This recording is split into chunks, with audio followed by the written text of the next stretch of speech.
ये आकाशवाणी है। चर्चा का विषय है। कार्यक्रम के अंतर्गत प्रस्तुत है विशेष चर्चा 108वां भारतीय विज्ञान कांग्रेस, विज्ञान से सतत राष्ट्र निर्माण और जन कल्याण। इसमें भाग ले रहे हैं विज्ञान प्रसार में वरिष्ठ वैज्ञानिक कपिल त्रिपाठी। चर्चा का संचालन कर रहे हैं आकाशवाणी संवाददाता ओमवेश उपाध्याय। आज हमारे साथ 108वीं भारतीय विज्ञान कांग्रेस और उससे जुड़े मुद्दों पर चर्चा करने के लिए जुड़े हुए हैं कपिल त्रिपाठी जी। कपिल त्रिपाठी जी, आपका स्वागत है।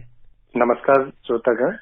त्रिपाठी जी, सबसे पहले तो मैं आपसे समझना चाहूंगा कि कैसे 108वीं भारतीय विज्ञान कांग्रेस देश में विज्ञान के माध्यम से राष्ट्र निर्माण और जन कल्याण के मार्ग प्रशस्त कर रही है, और इस वर्ष की जो थीम है वो क्या है? जैसा कि आपने बताया कि अभी हाल में ही 108वीं विज्ञान साइंस कांग्रेस का आयोजन किया जा रहा है, और इस साल की जो थीम है वो science and technology for sustainable development with women empowerment इसको रखा गया है। इसका अर्थ है कि हम अपना जो विकास करें वो हमारा सतत विकास हो, और उसमें जो जन भागीदारी है वुमेन की वो उसमें बढ़े। इसी उद्देश्य को रखते हुए इस थीम का निर्माण किया गया है। जैसा कि हम सभी लोग जानते हैं कि अगर हम पूरे विश्व की बात करें तो 2050 तक कम से कम इस पृथ्वी पर 9 बिलियन पीपल होंगे, लोग होंगे, और उनके लिए एक क्वालिटी ऑफ लाइफ, उनके लिए भोजन की व्यवस्था करना, उसकी सोच अभी से उस पर सोचना, विचार करना, अनुसंधान करना अभी से आवश्यक है। और ये जब भी हो सकता है कि जब हम सभी मिलकर इन सभी क्षेत्रों में ऐसा विकास का एक रास्ता खोजें जिसमें आगामी जो पीढ़ी है उनका भी उसमें ध्यान रखा जाए, उनकी जो नीड है उनका भी ध्यान रखा जाए।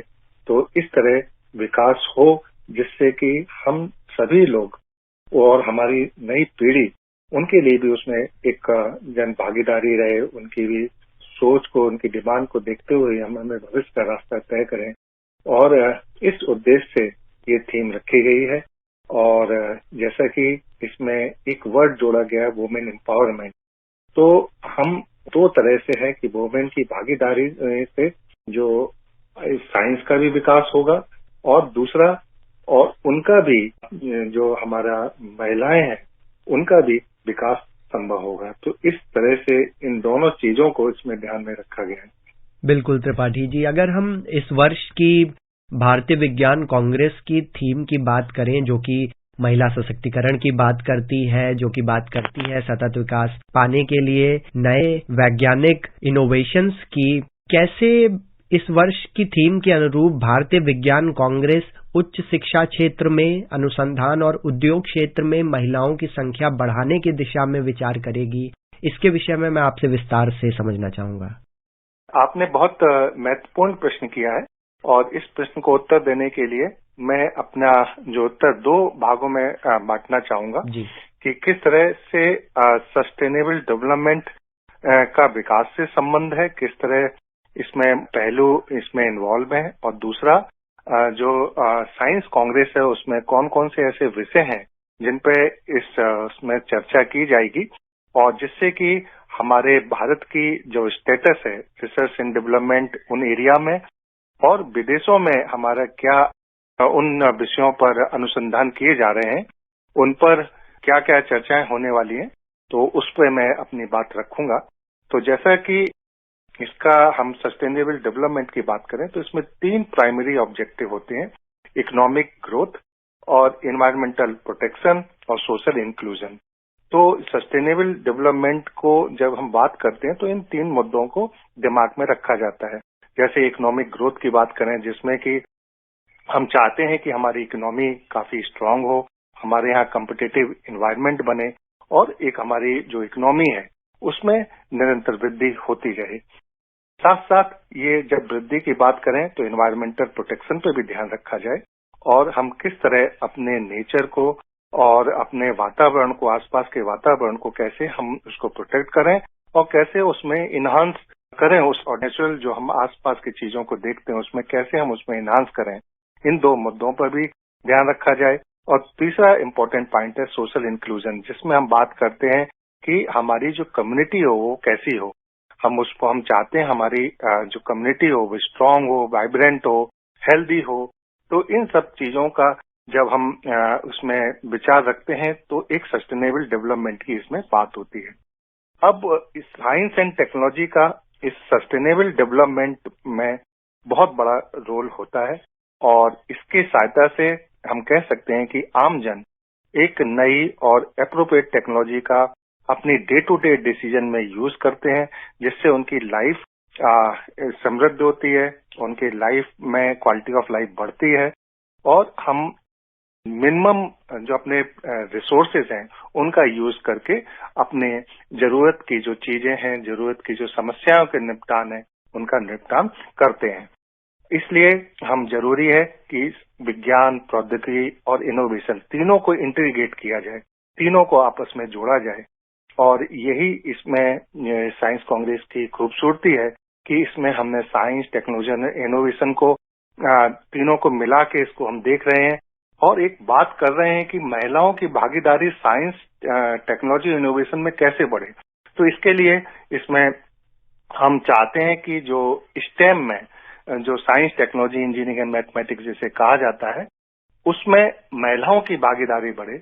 हमारे जो महिलाएं हैं उनका अगर इंटरेस्ट शुरू से ही इस फील्ड में होगा तो निश्चित रूप से वो अपने तरीके से अपनी समस्याओं के निदान के लिए साइंस एंड टेक्नोलॉजी का यूज करके अपना जीवन यापन भी अच्छी तरह से कर सकती हैं और दूसरा साइंस में भी कंट्रीब्यूट कर सकती हैं। तो इसलिए हम चाहते हैं कि इस साइंस कांग्रेस के माध्यम से सभी लोगों को ऐसी जागरूकता फैलाई जा सके समाज में कि हमारी बच्चियां, महिलाएं आगे आएं और अपने क्योंकि बहुत सारा समाज में बहुत सारा देखा जाए तो जो हम काम करते हैं उसमें बहुत सारी ऐसी प्रॉब्लम्स होती हैं जिनके पास, महिलाओं के पास उसका सोल्यूशन होता है। उसके आगे जाके रिसर्च में उसको और बेहतरी से हम उसको सोल्यूशन वो प्रोवाइड कर सकती हैं। तो इस तरह हमारे यहाँ पर एक बहुत अच्छा एक एसटीआई इकोसिस्टम जिसे हम कहते हैं, जिसमें एजुकेटेड वर्कफोर्स है, रिसर्च एंड एजुकेशन इंफ्रास्ट्रक्चर है और उसमें पब्लिक और प्राइवेट पार्टनरशिप की व्यवस्था है। तो इस तरह हमारा एक एसटीआई इकोसिस्टम देश में काम कर रहा है और जिसमें महिलाओं की भागीदारी बहुत अच्छी तरह से हम कह सकते हैं पिछले कई वर्षों से बढ़ी है और इसकी आवश्यकता है, जिससे कि एक ग्रासरूट लेवल पर भी अगर कोई बच्चे या महिला चाहे तो इस फील्ड में आके अनुसंधान काम में अपनी भूमिका अदा कर सकती है। तो इन्हीं को ध्यान में रखते हुए कई सारे विषयों पर इसमें चर्चा होने वाली है और इसमें हम देखेंगे कि एग्रीकल्चर एंड फॉरेस्ट्री साइंस पर एक उदाहरण के रूप में मैं बोलना चाहूंगा कि एक विषय रखा है जिसमें जो टॉपिक का उस पर जो थीम रखा गया है वो रखा गया है जैसे women empowerment for resilient and adaptation under changing paradigm. तो हर एक विषयों को वुमेन डेवलपमेंट से जोड़ा गया है। इसी तरह हम केमिकल साइंस की बात करें, एक उसमें सत्र होगा केमिकल साइंस पर, जिसमें हमारे देश और विदेश में होने वाले अनुसंधान कार्यों के बारे में चर्चा की जाएगी।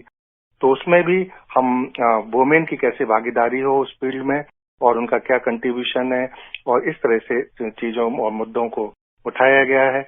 इसी तरह एक अर्थ सिस्टम साइंस पर सत्र होगा, इंजीनियरिंग साइंस पर होगा, एनवायरनमेंट पर होगा, information and communication science and technology पर भी एक सत्र रखा गया है, जिसमें आर्टिफिशियल इंटेलिजेंट और हम कह सकते हैं कि एआई, वीआई और जो भी कंप्यूटर के नए क्षेत्र हैं उन पर चर्चा की जाएगी।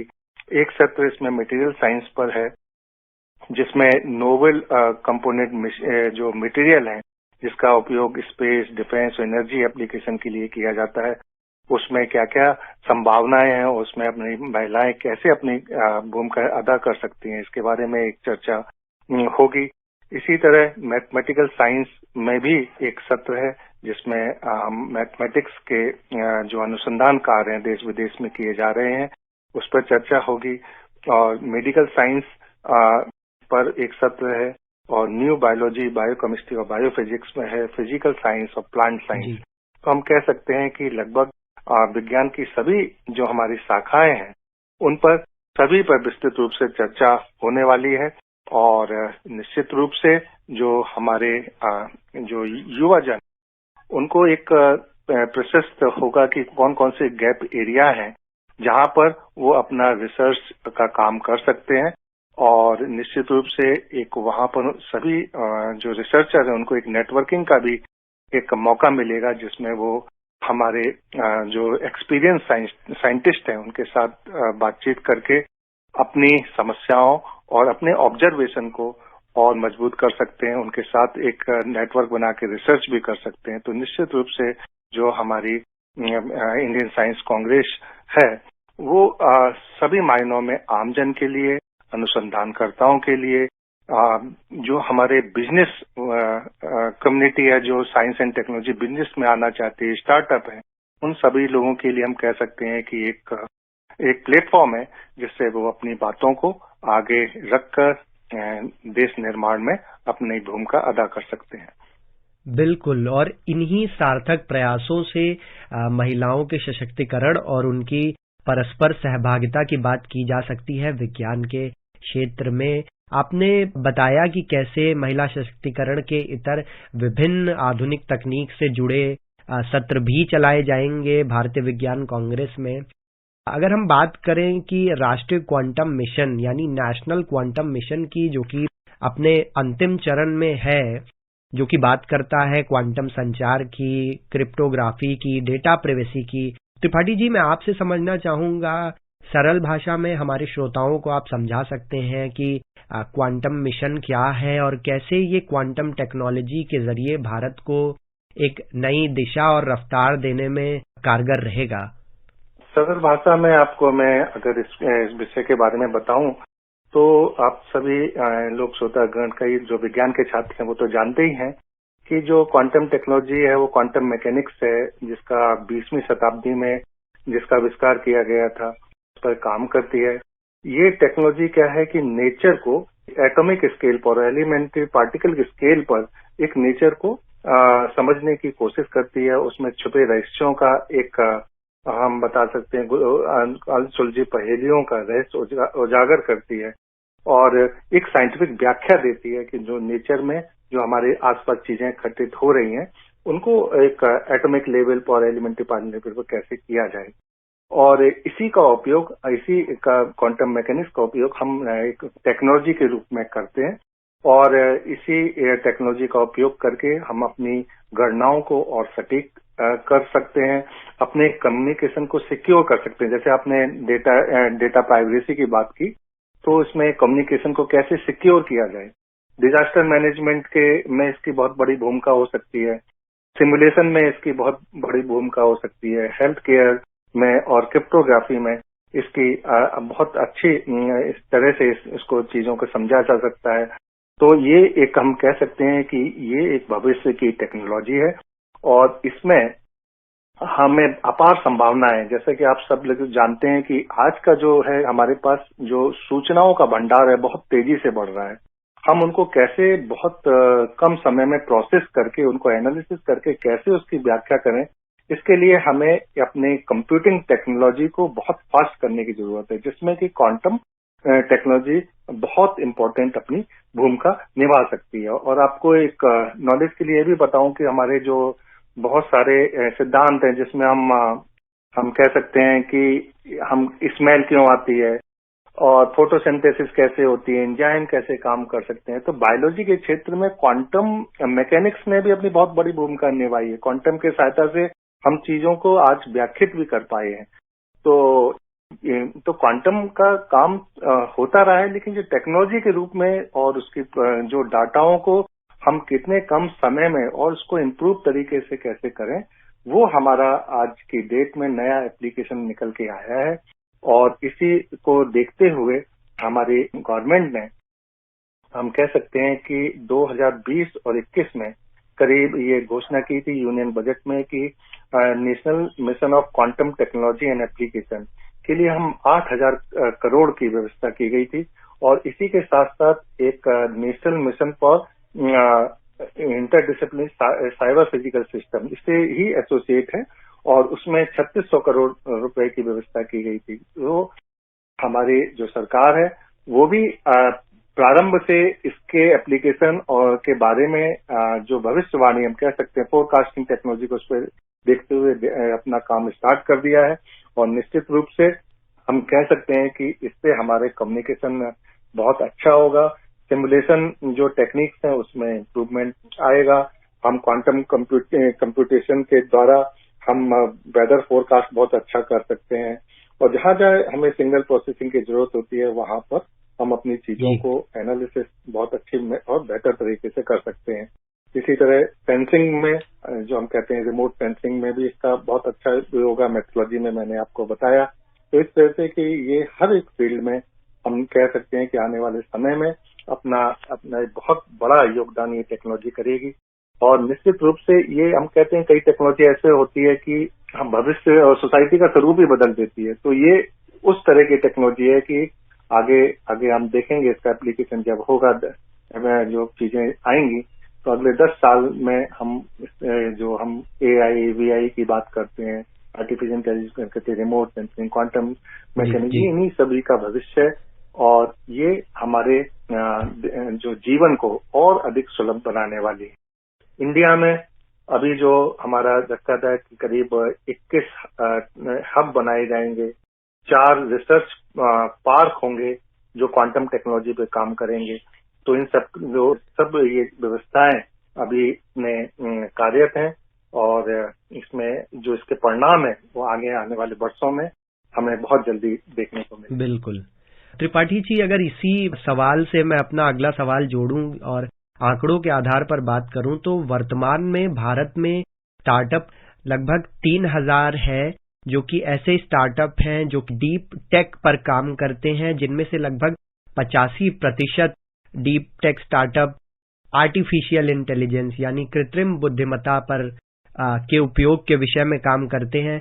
मैं आपके माध्यम से समझना चाहूंगा कि डीप टेक स्टार्टअप क्या है और कैसे यह आत्मनिर्भर भारत का जो विजन है उसको साकार करने में मदद कर रहे हैं। जैसे आपने बताया कि वर्तमान जो हमारा सरकार का यही प्रयास है कि स्टार्टअप का एक ऐसा इकोसिस्टम बनाया जाए जिसमें कि जो हमारे युवागण उसमें आए और नए नए इनोवेशन में अपनी भूमिका अदा करें। नए इनोवेशन के साथ हम देश की सेवा कर सकें। तो जैसे स्टार्टअप का देखें तो अगर विज्ञान एवं प्रौद्योगिकी संबंधित स्टार्टअप देखें तो इसमें बहुत सारे स्टार्टअप हैं। इनकी संख्या करीब 10,000 के ऊपर ही आएगी। लेकिन आपने जो बात की है वो डीप टेक स्टार्टअप के बारे में बात किया है। तो इनकी संख्या लगभग जैसा आपने सही बताया कि 3,000 के करीब है। और डीप टेक स्टार्टअप एक्चुअली जो हमारे कह सकते हैं कि जो डीप टेक्नोलॉजी है उससे संबंधित होते हैं। डीप टेक्नोलॉजी का मतलब है कि ऐसी टेक्नोलॉजी जिस पर अभी काम हो और उसके जो रिजल्ट आने में हमें एक चरणबद्ध तरीके से उसमें काम हो और एक समय इसमें थोड़ा ज्यादा लगता है, लेकिन उसके जब परिणाम आते हैं तो निश्चित रूप से जो हमारी व्यवस्थाएं हैं, हमारे सिस्टम है, उसमें एक ड्रास्टिकली चेंज आता है। तो ऐसी टेक्नोलॉजी इसमें सोसाइटी पे काफी इम्पैक्ट डालती हैं। और इन टेक्नोलॉजी में हम बात करें, जैसे आपने बताया, मेंशन भी किया, आर्टिफिशियल इंटेलिजेंस है, एडवांस मटेरियल्स हैं जो इसमें हमें खोजने के लिए स्टार्टअप काम कर रहे हैं। ब्लॉकचेन टेक्नोलॉजी के बारे में भी बहुत चर्चा होती है, वो इसके अंदर आता है। फोटोनिक्स, आपने देखा होगा कि बहुत सारे लाइट में बहुत सारे होते हैं कि आज LED लाइट्स आ रही हैं, उसमें ऐसे मटेरियल ढूंढे जा रहे हैं कि हम सिलिकॉन को छोड़ के और दूसरे ऐसे पदार्थ हों जिससे कि हमारी जो लाइट टेक्नोलॉजी है उसमें इम्प्रूवमेंट आए।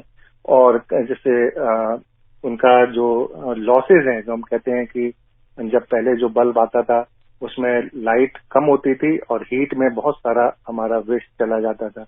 अब धीरे धीरे टेक्नोलॉजी इम्प्रूव हुई है जिसमें हम आज की डेट में हीट कम निकलती है, लाइट का ज्यादा कंपोनेंट बनता है। तो हम ये चाहते हैं कि उसमें जो लॉसेज हैं वो कम होते चले जाएं और उसकी लाइट टेक्नोलॉजी इम्प्रूव हो जाए। तो फोटोनिक्स के बारे में बात हो रही है। रोबोटिक्स के बारे में आज हम सभी है, रोबोटिक्स में बहुत अच्छा काम कर रहे हैं इंडिया में। और ड्रोन टेक्नोलॉजी जो अभी लेटेस्ट आपने देखा होगा कि हम हर एक सेक्टर में ड्रोन का उपयोग कर रहे हैं, चाहे वो एग्रीकल्चर हो, ट्रांसपोर्ट हो, तो उसमें उसको कैसे इम्प्रूव किया जाए। तो ये सब डीप टेक स्टार्टअप के अंतर्गत ये सभी आते हैं। और इसमें जो कई सारे इसके चरण होते हैं, जैसे कि अनुसंधान, पहले हम उसमें R&D करेंगे, फिर उसका प्रोटोटाइप बनता है, प्रोटोटाइप का उसको हम वैलिडेट करते हैं, फिर हाइपोथेसिस के बाद चरण आता है, फिर उसमें टेक्नोलॉजी डेवलपमेंट की बात की जाती है, फिर वो मार्केट में प्रोडक्ट आता है। तो इसमें काफी समय लगता है, लेकिन ये निश्चित रूप से जो हमारे स्टार्टअप हैं इसमें बहुत अच्छा काम कर रहे हैं। आपने देखा होगा कि बहुत सारे ड्रोन जो अभी पिछले 15 अगस्त और 26 जनवरी को जो यहाँ पर हमने इंडिया गेट पे ड्रोन शो देखा, इतने सारे ड्रोन को उड़ा के वो सब आकृतियां बनाई गई, तो वो एक स्टार्टअप है IIT का, उन्होंने उसमें बहुत अच्छा काम किया। उसके अलावा उनको कई सारे इस तरह का प्रदर्शन करने का मौका मिला, और इस तरह से कई सारे स्टार्टअप अब सामने आ रहे हैं। और department of science and technology और विज्ञान मंत्रालय के दूसरे विभाग हैं, इन सभी को उनको फाइनेंशियल सपोर्ट भी दे रहे हैं, जिससे कि वो अच्छे प्रोडक्ट लेके आए और हर एक सेक्टर में, विज्ञान के हर सेक्टर में इनकी जो उपयोगिता को सुनिश्चित किया जा सके। जी त्रिपाठी जी, यह समय देश में विज्ञान और प्रौद्योगिकी से जुड़ी चुनौतियों पर चर्चा करने का भी है। उद्घाटन के दिन सरकार के प्रमुख वैज्ञानिक सलाहकार अजय सूद ने भारत में प्रति 10 लाख पर बस 255 शोधकर्ता हैं, यह बात कही थी और इससे जुड़ी अपनी चिंता भी जाहिर की। अगर हम तुलना करें तो अमेरिका में प्रति 10 लाख पर 4,300 शोधकर्ता हैं। त्रिपाठी जी, मैं आपसे समझना चाहूंगा, वैश्विक आंकड़ों से हमारा इतना पीछे होने का क्या कारण है और कैसे हम इससे सुधार कर सकते हैं? जैसा कि आपने रेफरेंस बताया, निश्चित रूप से ये बात तो हमेशा ही रहती है कि रिसर्च एंड डेवलपमेंट में एरिया में लोगों को कैसे प्रोत्साहित किया जाए, कैसे इस फील्ड में लाया जाए। लेकिन अगर पिछले वर्षों के तुलना में अभी वर्तमान की स्थिति के बारे में किया जाए तो बहुत सारे युवाजन इस फील्ड में काम कर रहे हैं। हमारी स्थिति में सुधार निरंतर हुआ है, लेकिन जो आप कहते हैं कि प्रति व्यक्ति जो हमारी पॉपुलेशन के हिसाब से देखें तो वो नंबर जरूर कम दिखाई देता है, क्योंकि हमारी पॉपुलेशन भी उस संदर्भ में कह सकते हैं ज्यादा है। लेकिन हमें इस फील्ड में और से अधिक लोगों के आने की जरूरत भी है, और भारत सरकार के विभिन्न मंत्रालय द्वारा विभिन्न स्कीम भी चलाई जा रही है। अभी आप अगर हम देखें कि प्रारंभिक स्तर से देखा जाए तो इंस्पायर मानक अवार्ड है, इंस्पायर, जो कि 6 क्लास से लेकर 8 क्लास तक बच्चों को 10th क्लास के बच्चों को इनोवेशन के लिए प्रोत्साहित करता है कि आप इनोवेशन करिए और ये अपना प्रोजेक्ट सबमिट करिए विज्ञान, और उससे उन लोगों को प्रोत्साहन भी बढ़ रहा है। लाखों संख्या में लोग उसमें पार्टिसिपेट करते हैं, बच्चे। और इसके अलावा चिल्ड्रन साइंस कांग्रेस एक है, जहाँ पर बच्चों को अपनी प्रतिभा का दिखाने के लिए एक अवसर मिलता है। इसी तरह एक आइरिस कंपटीशन है, जिसमें हम देश और विदेश से आए जो बच्चे हैं आपस में अपने विचारों को साझा करते हैं। और इसके अलावा किशोर वैज्ञानिक प्रोत्साहन योजना है, जहाँ पर हम शुरू से हम देखा जाए तो हम उस दिशा में आगे बढ़ रहे हैं। हम चाहते हैं कि बच्चों को शुरू से ही इस फील्ड की ओर आकर्षित किया जाए। बच्चियों के लिए किरण स्कीम है, जहाँ पर हम चाहते हैं बहुत सारी जो बच्चियां हैं वो साइंस एंड टेक्नोलॉजी फील्ड में आए। और आपने देखा होगा कि 12th के बाद में ग्रेजुएशन तक करते हैं, वहां तक विज्ञान में लोगों की भागीदारता रहती है, एक अच्छी संख्या में लोग ग्रेजुएट करते हैं। लेकिन उसके बाद में MSc और PhD में ये संख्या साइंस में कम हो जाती है। तो उस लेवल पर भी लोगों को रोकने के लिए, उनको प्रोत्साहित करने के लिए गवर्नमेंट ने कई सारी स्कीम्स चलाई हुई हैं। और मैं निश्चित रूप से ये कहना चाहूंगा कि आज की डेट में देश बहुत बढ़िया इंफ्रास्ट्रक्चर अवेलेबल है। अभी जो विदेशी छात्र हैं वो भारतीय यूनिवर्सिटी और संस्थानों में काम करने के लिए आ रहे हैं। स्थिति बिल्कुल चेंज है। अगर आपके पहले क्या होता था कि बहुत सारे इंस्ट्रूमेंट की कमी होती थी, मटेरियल की कमी होती थी, जिससे कि छात्र परेशान रहते थे, लेकिन आज की वो स्थिति नहीं है। आज हमारी सभी लैबों में हम कहते हैं स्टेट ऑफ आर्ट लेबोरेटरीज हैं, और बस कमी है उन ब्रेन्स की कि वो वहां पर आए और अपनी पूरी शक्ति से उसमें काम करें और रिसर्च एंड डेवलपमेंट में अपनी भूमिका अदा करें। और बहुत सारे ऐसे नेटवर्क्स हैं जहां हम विदेशों से जो दूसरी इम्पोर्टेंट लेबोरेटरीज हैं उनसे संपर्क करके उनके कोलैबोरेशन में रिसर्च कर सकते हैं। तो आज हम कह सकते हैं कि जो इंफ्रास्ट्रक्चर इकोसिस्टम है वो बहुत बेहतरीन हुआ है, पहले से बहुत बेहतरीन हुआ है। और आज हम देखेंगे कि इंस्ट्रूमेंटेशन फैसिलिटी हो जगह जगह बनी हुई है, और वहां पर जाके सभी जो हमारे युवाजन है वहाँ शोध कर सकते हैं। और अगर इस फील्ड में आते हैं तो निश्चित रूप से जो होता है कि जो आपने सोचा और उसका खुद काम करके उसका रिजल्ट दिया, तो जो उत्साह और मोटिवेशन जो आपको स्वयं मिलता है वो और किसी फील्ड में नहीं होता है कि मैंने सोचा, मेरा ऑब्जर्वेशन था, मेरी हाइपोथेसिस थी, मैंने एक्सपेरिमेंट किया और मैंने ये कंक्लूजन निकाला। बिल्कुल कि बदलाव की शुरुआत हो चुकी है और इन्हीं सुदृढ़ प्रयासों से भारत विज्ञान और प्रौद्योगिकी के क्षेत्र में भी विश्व गुरु बनने की ओर अग्रसर है। चलते चलते मैं आपसे समझना चाहूंगा कि अगर हम इस वर्ष हो रही भारतीय विज्ञान कांग्रेस की बात करें तो इस साल किसान विज्ञान कांग्रेस भी हो रही है। त्रिपाठी जी, क्या किसानों के लिए एक विज्ञान कांग्रेस जैव अर्थव्यवस्था में सुधार करने में मदद करेगी और कैसे या युवाओं को कृषि के प्रति आकर्षित करने में सक्षम होगी? जैसा कि हम सभी जानते हैं कि भारत एक कृषि प्रधान देश है, और यहाँ पर हम देखेंगे बहुत सारे जो किसान वर्ग हैं, जैसे उनको स्कूलिंग सिस्टम नहीं मिला, प्रॉपर फॉर्मल एजुकेशन नहीं मिली, लेकिन वो भी बहुत अच्छा कंट्रीब्यूट कर रहे हैं। और उन्होंने ऐसे कई सारे, आपको देखने को मिलता होगा न्यूज में कि ये हिमाचल के किसान ने ऐसे सेब की वैरायटी डेवलप की जो और देश के दूसरे भागों में हो सकती है जहां पहले एप्पल नहीं होता था। तो ऐसी कई सारी वैरायटी, कई सारी टेक्नोलॉजी डेवलप की, लेकिन उनको एक प्लेटफॉर्म नहीं मिलता था कि कहाँ वो अपनी चीजों को प्रदर्शित करें जिससे कि साइंटिफिक कम्युनिटी का ध्यान उसकी ओर जाए। और दूसरा ये था कि साइंटिस्ट जो डेवलप कर रहा है वो अपनी नॉलेज को किसको प्रदान करे, किसको बताए। तो जो अभी तक जो होता था उसमें होता था कि कोई एक इंस्टीट्यूट है वो अपने लोकल लेवल पर अपनी लोकल समस्याओं को लेके किसानों को बता देता था, लेकिन दूसरे क्षेत्र के लोग किसान उससे वंचित रह जाते थे। तो इस दिशा में हम कह सकते हैं कि जो किसान साइंस कांग्रेस है बहुत नोबल कॉन्सेप्ट है। इसमें किसान अपने प्रोडक्ट को, अपनी बातों को, अपने नॉलेज को एक साइंटिफिक कम्युनिटी को देगा, और साइंटिस्ट ने जो रिसर्च की वो उनको प्रदान करेगा, और वो अपनी समस्याओं के बारे में बता सकता है कि हमारे यहाँ ये समस्याएं हैं, जिससे कि वो वैज्ञानिक उन सभी की समस्याओं की ओर आकर्षित होके उनके सोल्यूशन की ओर अपनी नई रिसर्च भी खोज सकता है।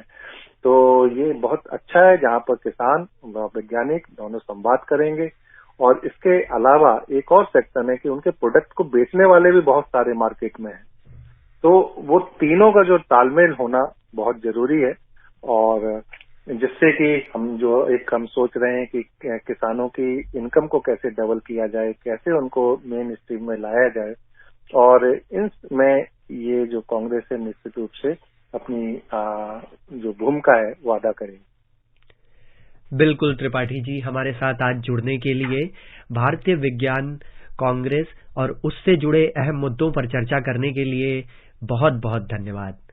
Thank you. अभी आप सुन रहे थे विशेष चर्चा 108वां भारतीय विज्ञान कांग्रेस, विज्ञान से सतत राष्ट्र निर्माण और जन कल्याण। इसमें भाग ले रहे थे विज्ञान प्रसार में वरिष्ठ वैज्ञानिक कपिल त्रिपाठी। चर्चा का संचालन कर रहे थे आकाशवाणी संवाददाता ओमवेश उपाध्याय। ये कार्यक्रम आकाशवाणी के समाचार सेवा प्रभाग द्वारा प्रस्तुत किया गया। इसे आप हमारे mobile app news on AIR और YouTube channel news on AIR official पर भी सुन सकते हैं। इस कार्यक्रम के संबंध में आप अपनी प्रतिक्रिया हमें ईमेल कर सकते हैं। पता है airnsdtalks@gmail.com। ये कार्यक्रम फिर से सुनने के लिए लॉग ऑन करें हमारी वेबसाइट newsonair.gov.in।